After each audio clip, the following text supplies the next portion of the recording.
Jesus talks to a Samaritan woman, part 2 of 9, John 4, 4 through 6. Now Jesus had to go through Samaria, so he came to a town in Samaria called Sychar, near the plot of ground Jacob had given to his son Joseph. Jacob's well was there, and Jesus, tired as he was from his journey, sat down by the well. It was about noon. Fairly well traveled ground, but for the uninitiated, Samaria is what's left of the northern kingdom of Israel. At one point, Israel was one country. It split into a northern kingdom and a southern kingdom. The northern kingdom got conquered by the Assyrians. The Assyrians moved in and mingled with those Jewish people, and that's what became Samaria. The southern kingdom became Judah. This brings us to everyone's favorite topic, racism. There were significant and pervasive racial tensions between Samaria and Judah.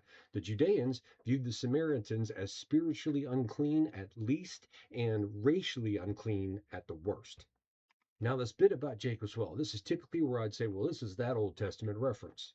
But in this case, that reference doesn't exist. Jacob's well is just an actual physical place at this time. We do not know the origin of the well, we just know what it is called. This kind of thing is endlessly frustrating to us Bible nerds who want to flex our Old Testament muscles.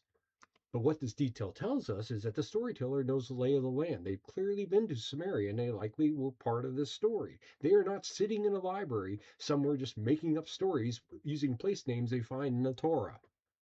Jesus is traveling through a land of tension, and we would not expect him to be too chatty, and as usual, we would be wrong in that expectation. Seems like I am constantly blowing it when it comes to predicting what Jesus is going to do.